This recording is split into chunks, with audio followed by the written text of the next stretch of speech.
Danny Acosta for Fight Magazine here with MFC lightweight champion Antonio McKee. You actually just had a fight this weekend. Can you tell us about how that went down? Oh, look at my face. That's how it went down. It went down like all the other fights. Same look, same guy, same style. But this time I finished my opponent. I've been working really hard on my stand-up, kicked him in the head a couple times.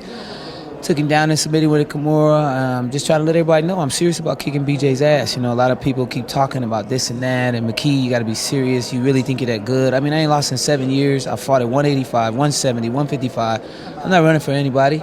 I'm in my last ruhas of fighting. And they say the best is BJ, which I beg to defer that. I think I'm way better than BJ.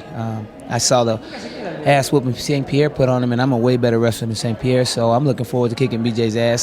Hopefully Dana and the UFC will get it together. I got 4 or 5 guys in the UFC. It's only obvious that talent is coming out of my gym. We need to just stop all the bullshit and let's get down to the real shit.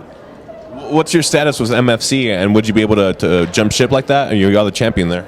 Well, MFC, Mark Pavlich is a great promoter. I love the organization, but unfortunately it's very hard for him to find guys at 155 pounds that's at the level that they should be at to even deserve the opportunity to fight me. But, I don't mind smashing nobody's ass, so I'll fight anybody, 55, 70s, doesn't really matter. Whatever, I just want to fight the best. And I think being that I haven't lost in 7 years, going on an 8-year win streak, over 50 wins, man, come on. Boring or not, I'm the best at what I do, and you've got to find somebody that can beat that. Other than that, what's really going on?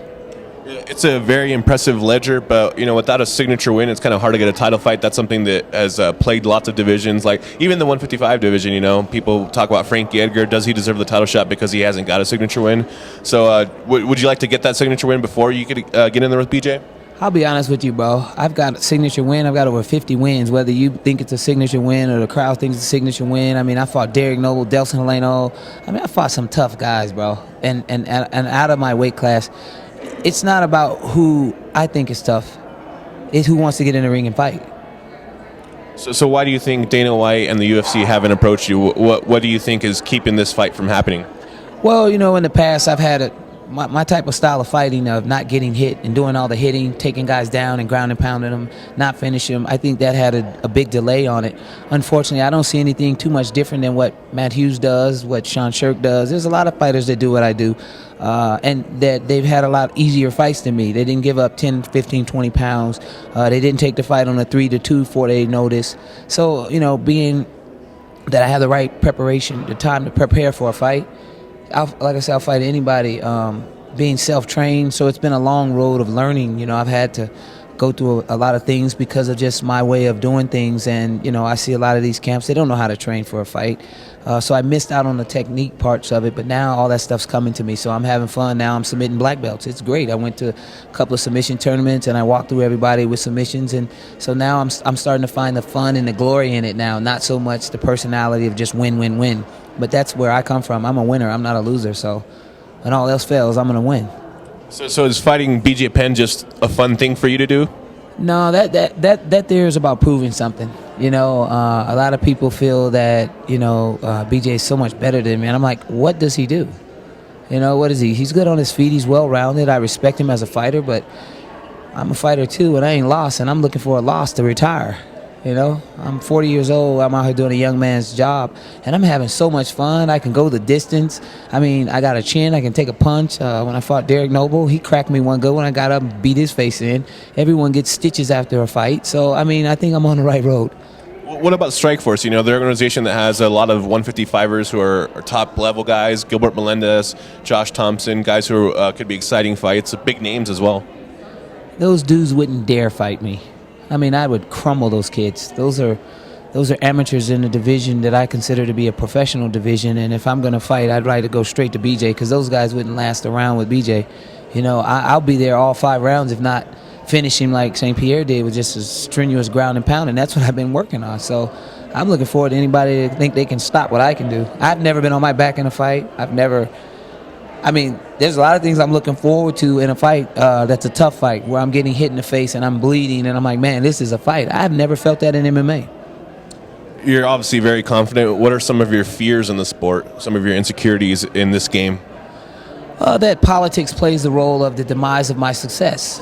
You know, I'm a businessman as well as a professional fighter. I'm a coach, a trainer. You know, I mean, everyone knows I've worked with the best athletes that are fighting in the UFC, let alone the guys that I actually have in the UFC and in Dreams and in Bellator, guys that are pulling off impressive wins. And I think you got to pay attention to that, because when you say Body Shop, you say Antonio McKee. You don't say all these other names, and we are very solid as a group. But I think in the end, I'm more worried about talent being missed. But again, you can't take away all the wins, and you can't take away my record. So if that's the way I have to go out as a legend, then I'll go out as a legend in the best in the sport, being undefeated 8 years. Other than that, you'll have to recognize me for my talents and teachings and what my guys are doing on the mat and what my guys are doing in the cage, because they're not lying. They're winning. Have you been in contact with Joe Silva, the UFC matchmaker? You know, not yet. There's a couple things I need to correct in my game. I need to get a little bit more comfortable on my feet in the ring, in the cage, not so much in the gym, because I can bang it out in the gym. But, you know, I got to get a little bit more comfortable in the ring. And I think that's going to come around when someone stops me from taking them down or just forces me to stand on my feet. That's going to force my next nature, which is to fight. So I'm looking forward to that guy that can stop that. And I don't think there's a wrestler right now in any division that can out-wrestle McKee in mixed martial arts. WC, Bellator, are these organizations that interest you, or is it simply the UFC? Is it simply BJ Penn? You know, I respect BJ the most of all fighters. BJ is kind of like me. He's a class act. He's went through a lot of things emotionally. He's went through some things in the politics of the sport. He's overcome those things, and now he's the best 155-pounder in the world, and I believe that I'm like right next to him. I mean, I would love to see that fight. Danny Acosta for Fat Magazine here with Antonio McKee, MFC lightweight champion.